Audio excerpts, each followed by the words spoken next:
was still a divided society. Coming home from overseas and coming down the gangplank was filled black this way, whites this way. For some of the young soldiers, continuing to serve in a segregated military was unacceptable. Franklin Macon, who was in his early 20s at the time, decided he'd had enough. I didn't stay in the military because of the segregated service. I could not see where I could make any rank as an officer, enlisted or what. I felt that the bases that they would send me to would all be in the South. And I just didn't want to be bothered, and I didn't have to. Those who stayed in the service faced continued discrimination. Just prior to the war's end, at the Freeman Field Airfield in Indiana, a group of Tuskegee-trained pilots decided to push back against their mistreatment. There's an example of the Freeman Field Mutiny, where the bomber crew that was associated with Tuskegee, they had gone through training at Tuskegee, and then were based at Freeman Field. The officers in the 477th Bombardment Group were denied entry to the Officers Club. Base commander there was an overt racist, and he would not let the black officers into the Officers Club. And so over 100 of these people decided that they could not put up with that kind of segregation, that there was no way to compromise with that. That as men, they had to be able to do this because they were as good as anyone else who was using the Officers Club. And if you're arrested for disobeying orders in wartime, you know, the ultimate penalty is death. But you're subject to some pretty intense penalties. Fed up, African-American officers organized a protest, resulting in the arrest of more than 100 black soldiers.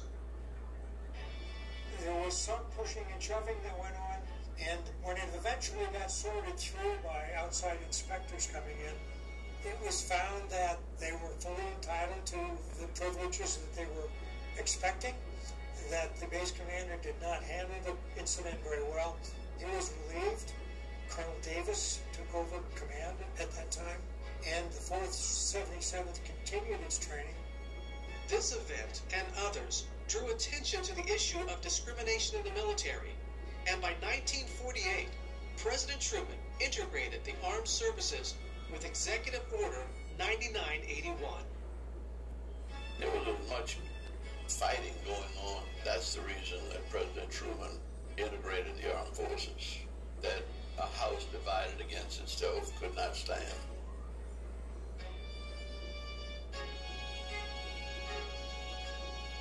They made the decision to bring about a change, and that's why I'd say the Air Force really led our country in the integration and equal opportunity.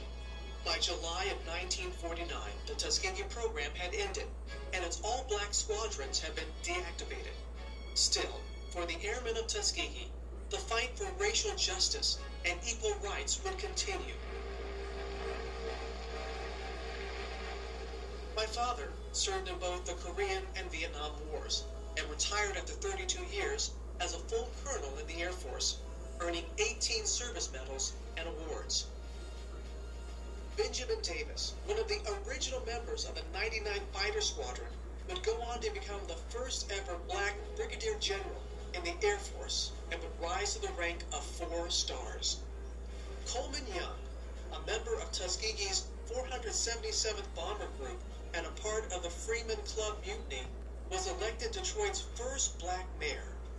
And Charles McGee would go on to have an exemplary career in the Air Force, flying 409 missions in 3 wars, still a record today. Segregation didn't change, but a lot of opportunity doors opened up, and all were glad to be a part of what was taking place. By the early 1950s, inspired by the Tuskegee Airmen and frustrated by persistent racial discrimination, a new generation of black leaders would emerge, and they would go on to change the world.